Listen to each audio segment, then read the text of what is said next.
ഇതിനകത്ത് തന്നെ സർവീസ് ചെയ്തപ്പോ ഇളക്കി വെച്ച പക്ഷെ അതിനകത്ത് വെച്ചിട്ടില്ല. ഫസ്റ്റ് എയ്ഡ് ബോക്സ് നിർബന്ധമുള്ള കാര്യമല്ലേ? വെക്കാതെ പിന്നെ എന്തിനാണ് പരിശോധനയ്ക്ക് വന്നത്? ഫസ്റ്റ് എയ്ഡ് ബോക്സ് വാങ്ങിയതിനു ശേഷം മാത്രമേ വണ്ടി പാസ്സാവുള്ളൂ കേട്ടോ. മെനഞ്ഞാന്ന് സർവീസിന് ഉണ്ട്. അപ്പൊ അവര് മൊത്തത്തിൽ നിർബന്ധമായും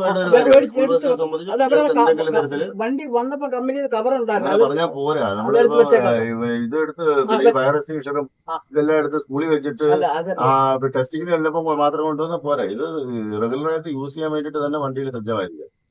അതിനുവേണ്ടിയുള്ള പരിശോധനയല്ലേ? അപ്പൊ അത് കറക്റ്റ് ആയിട്ടല്ലേ ഉള്ളൂ. ഇത് വൈപ്പറിലില്ല. വൈപ്പർ എങ്ങനെ വൈപ്പ് ചെയ്യുന്നത്?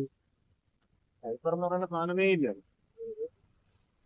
ടെസ്റ്റാണെന്ന് വെച്ചാൽ ഈ മഴ സമയത്ത് ഈ വൈപ്പർ ഇല്ലാതെ നിങ്ങൾ എങ്ങനെ വണ്ടി ഓടി? അത് ശരിയാക്കി വെക്കണം. ബൂത്ത് വൈപ്പർ റീപ്ലേസ് ചെയ്ത് കാണിക്കണം കേട്ടോ. റബ്ബർ ഇതഴിച്ചതാണ് കേട്ടോ. അഴിക്കട്ടോ.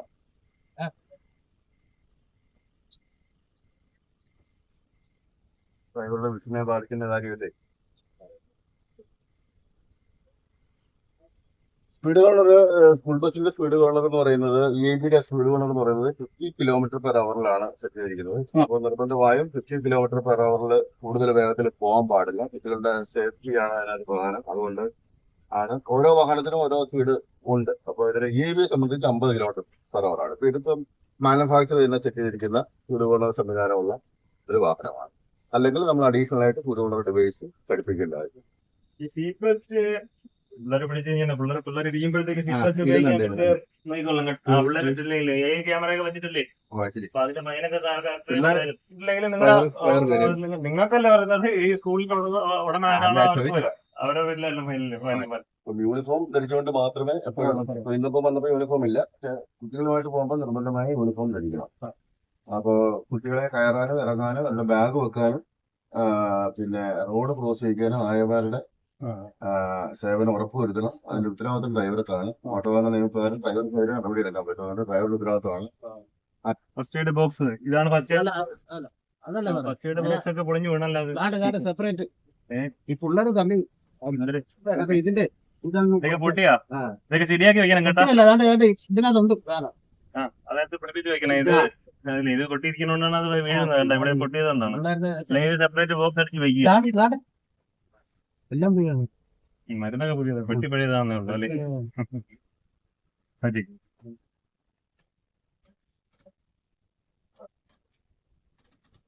ഇതൊരു 10-15 ക്ലിക്കുകളുണ്ട്. അത് കുറച്ചിട്ട് ഒരു 8 തൊട്ട് 12 വരെയുള്ള ആക്കണം കേട്ടോ. ഹാൻഡ് ബ്രേക്ക് ഒന്ന് അഡ്ജസ്റ്റ് ചെയ്യണം. സ്കൂൾ ബസ്സുകൾ അല്ലെങ്കിൽ എഡ്യൂക്കേഷണൽ ഇൻസ്റ്റിറ്റ്യൂഷൻ ബസ്സുകളെ സംബന്ധിച്ച് പറയുകയാണെങ്കിൽ ഇവിടെ ഏറ്റവും പ്രധാനമായിട്ട് വേണ്ടത് സ്പീഡ് കൗണ്ടറാണ്, സ്പീഡ് ലിമിറ്റിംഗ് ഡിവൈസ്. പിന്നെ മറ്റൊന്നാണ് വെഹിക്കിൾ ലൊക്കേഷൻ ട്രാക്കിംഗ് സിസ്റ്റം. നമ്മൾ GPS പറയുന്നത് വാഹനത്തിനെ ലൊക്കേറ്റ് ചെയ്യാനുള്ള സംവിധാനമാണ്. വളരെ യൂസ്ഫുൾ ആയിട്ടുള്ള ഒരു ടൂളാണ്. ഫയർ എക്സ്റ്റിംഗ്വിഷർ, ഫസ്റ്റ് എയ്ഡ് ബോക്സുകളുണ്ട്, സേഫ് ആയിട്ടുള്ള പ്ലാറ്റ്ഫോംസ്, ഡോറ്, പിന്നെ സ്കൂൾ ബസ്സിന് വേണ്ട കളർ കോഡ് ഉണ്ട്. അതുമായി ബന്ധപ്പെട്ട എമർജൻസി നമ്പർ വാഹനത്തിൽ എക്സിബിറ്റ് ചെയ്തിട്ടുണ്ടാവണം. സ്കൂൾ ബസ് ഇൻസൈന എന്ന് പറഞ്ഞിട്ടൊരു സൈൻ വണ്ടിക്കകത്ത് ഫ്രണ്ടിലും ബാക്കിലും ഉണ്ടാവണം. സ്കൂളിന്റെ പേരും അഡ്രസ്സും ഫോൺ നമ്പരും വാഹനത്തിന്റെ ഇരുവശങ്ങളിലും പുറകിലും ഉണ്ടാവണം. മുന്നിലും പിന്നിലും എഡ്യൂക്കേഷണൽ ഇൻസ്റ്റിറ്റ്യൂഷൻ ബസ് എന്ന് രേഖപ്പെടുത്തിയിട്ടുണ്ടാവണം. Police, fire, ambulance, child help line മുതലായ എമർജൻസി നമ്പറുകൾ വാഹനത്തിന്റെ പിന്നിൽ രേഖപ്പെടുത്തിയിട്ടുണ്ടാവണം. വാഹനത്തിന്റെ സീറ്റിംഗ് കപ്പാസിറ്റി എത്രയാണെന്ന് രേഖപ്പെടുത്തിയിട്ടുണ്ടാവണം. വാഹനത്തിലെ ഡ്രൈവർക്ക്, VIP ഡ്രൈവർക്ക് 10 കൊല്ലം എക്സ്പീരിയൻസ് ഉണ്ടായിരിക്കണം. ഇതിന്റെ യൂണിഫോം എന്ന് പറയുന്നത് വൈറ്റ് ഷർട്ടും ബ്ലാക്ക് പാന്റുമാണ്. ആയ ഉണ്ടായിരിക്കണം. കുട്ടികളെ സുരക്ഷിതമായി കയറ്റാനും ഇറക്കാനും റോഡ് ക്രോസ് ചെയ്യിക്കാനും ഒക്കെ വാഹനത്തിൽ ആയ ഉണ്ടായിരിക്കണം. ഗോൾഡൻ യെല്ലോ ആൻഡ് ബ്രൗൺ ബോർഡറാണ് വാഹനത്തിന്റെ VIPയുടെ കളർ.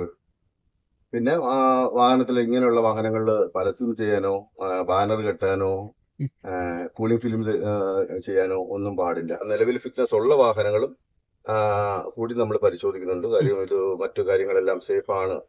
കഴിഞ്ഞ വർഷം അവസാനമൊക്കെയാണ് ഫിറ്റ്നസ് കിട്ടിയിട്ടുള്ളതെങ്കിൽ വെക്കേഷൻ സമയത്തൊക്കെ വണ്ടി കിടന്നിട്ട് എന്തെങ്കിലും ഡാമേജ് ഒക്കെ ഉണ്ടായിട്ടുണ്ടോ. അപ്പൊ കുട്ടികളുടെ സുരക്ഷയാണ് ഏറ്റവും കാര്യം. അതിനു വേണ്ടിയിട്ട് പിന്നെ ഇത്തരത്തിലുള്ള പ്രത്യേകമായിട്ടുള്ള ഒരു പരിശോധനയാണ് ആ വാഹനത്തിന്റെ രേഖകൾ പരിശോധിക്കും, ഡ്രൈവറുടെ ലൈസൻസ് പരിശോധിക്കും.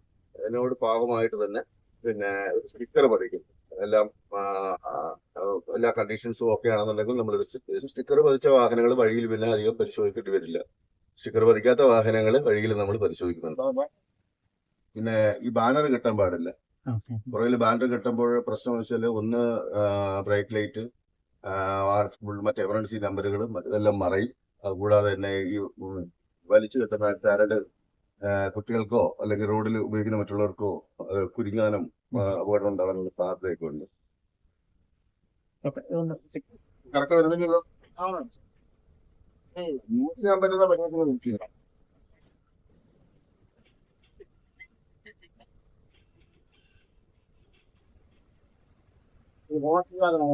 ഇങ്ങനെ ഫസ്റ്റ് എയ്ഡ് ബോക്സ് ഇല്ലാത്ത വാഹനങ്ങൾക്ക് എങ്ങനെയാണ് നമ്മൾ പാസ്സാക്കി വിടുക? ഫസ്റ്റ് എയ്ഡ് ബോക്സ് നിർബന്ധമായ ഫസ്റ്റ് എയ്ഡ് ബോക്സിലാണ് വെച്ചിരിക്കുന്ന ഒരു ടൂളും ഒരു പേപ്പർ വാങ്ങുന്നതാണ്. ഇങ്ങനെ എങ്ങനെയാണ് ഈ സ്കൂൾ ബസ്സിന് ടെസ്റ്റ് പാസ്സാക്കാൻ സാധിക്കും? അപ്പൊ നിർബന്ധമായും ഇതിനകത്ത് ആവശ്യമായിട്ടുള്ള നിയമത്തിൽ പറഞ്ഞിട്ടുള്ള എല്ലാ ഫസ്റ്റ് എയ്ഡ് കിറ്റ് വാങ്ങി വെക്കണം, നിർബന്ധമാണത്. പുതിയ ബസ്സാണെങ്കിലും ഇത് ഈ രണ്ട് തകരാറ് ഇപ്പൊ ഇതിനകത്ത് കണ്ടെത്തിയിട്ടുണ്ട്. ഒന്ന് VLTDയുടെ അത് നമുക്ക് സൈറ്റിൽ കിട്ടുന്നില്ല. രണ്ട് ഫസ്റ്റ് എയ്ഡ്, ബാക്കി കാര്യങ്ങൾ ബസ് കൊടുക്കുന്നതാണ്. ഈ രണ്ട് കാര്യങ്ങൾ റെഡി ആയതിനു ശേഷം മാത്രമേ വണ്ടി ടെസ്റ്റ് കൊടുക്കും, പാസ്സാക്കി കൊടുക്കും. പാസ്സാകും.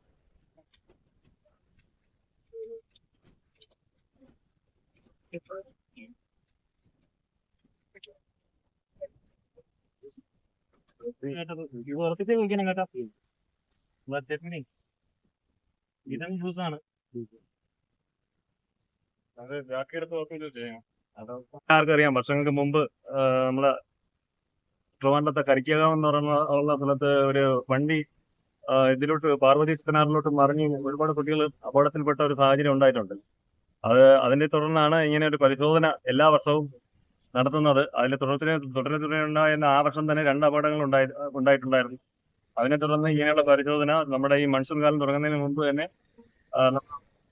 നമ്മുടെ വകുപ്പ് സംഘടിപ്പിക്കാറുണ്ട്. അതിന്റെ പരിശോധന ഭാഗമായിട്ടാണ് ഇന്ന് നിരവധി വാഹനങ്ങൾ ഇവിടെ വന്നത്. തുടർന്ന് എല്ലാ വാഹനവും പരിശോധിച്ചു അതിന്റെ കുറ്റവും കുറവുകളൊക്കെ കണ്ടെത്തിയിട്ടുണ്ട്. ആ വാഹനങ്ങളെല്ലാം പരിശോധിച്ച് ഈ ഒരു ഡിഫക്റ്റുകൾ നികത്തിക്കൊണ്ട് അടുത്ത ദിവസം വരാമെന്ന് പറഞ്ഞിട്ടുണ്ട്. കുറച്ച് വാഹനങ്ങൾക്ക് പെർഫെക്റ്റ്ലി ഓക്കെ ആയ വാഹനങ്ങൾക്ക് മാത്രമേ ഞങ്ങൾ കുട്ടികളുടെ കാര്യമായതിനാൽ ഇങ്ങനെയുള്ള പരിശോധനയിൽ യാതൊരുവിധ വിട്ടുവീഴ്ചയും പ്രതീക്ഷിക്കേണ്ട എന്ന് തന്നെയാണ് സ്കൂളുകാരുടെയും ബാക്കിയുള്ള ഡ്രൈവർമാരുടെയും പറയാനുള്ളത്. ഫസ്റ്റ് എയ്ഡ് ഒക്കെ ഉണ്ടല്ലോ. ഫസ്റ്റ് എയ്ഡ് കിറ്റ് ഏത് കാലാവസ്ഥയിലും വർക്കില്ല. ലൊക്കേഷൻ മഴ പെയ്യുമ്പോഴത്തേക്ക് ലൊക്കേഷൻ എന്തോ ഈ ഡിവൈസിന് എന്തോ കുഴപ്പമുണ്ടെന്നാണ്. കാലിബ്രേറ്റ് ചെയ്യാനായിട്ട് GPS പിടിപ്പിച്ച ആളുടെ അടുത്ത് എന്റെ അടുത്ത് പറഞ്ഞാൽ മതി, ശരിയാക്കി തരാം. ഓക്കെ, ഇനി നമുക്ക് തുറക്കത്ത ലൈസും കാര്യങ്ങളൊക്കെ നോക്കാം. ബാക്കിയുള്ള കാര്യങ്ങളൊക്കെ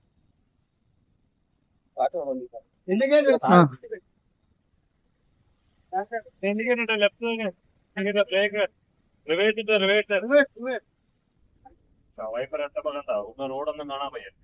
ഞാൻ പറഞ്ഞത് വൈപ്പർ മാത്രം. രാത്രി മഴയത്തൊക്കെ ആണെങ്കിൽ വലിയ ബുദ്ധിമുട്ടാവുന്നത്. ഇത് GPS ടാഗ് ചെയ്ത് അത് കിട്ടുന്നില്ല, സ്ക്രീനിൽ കിട്ടുന്നില്ല. അപ്പൊ ഇത് കറക്റ്റ് ചെയ്തതിനു ശേഷമേ പാസ് ആവുള്ളൂ കേട്ടോ. ഇത് ടെസ്റ്റ് പാസ്സാവത്തില്ലേ സാറേ? ഇത് കറക്റ്റ് ചെയ്തതിനു ശേഷമേ പാസ് ആവും. എന്തോ സംഭവം? വെഹിക്കിൾ ലൊക്കേഷൻ ട്രാക്കിംഗ് സിസ്റ്റം അത് ടാഗ് ചെയ്തിട്ടുണ്ടെന്ന് പറയുന്നെങ്കിലും അത് നമുക്ക് സിഗ്നൽ കിട്ടുന്നില്ല.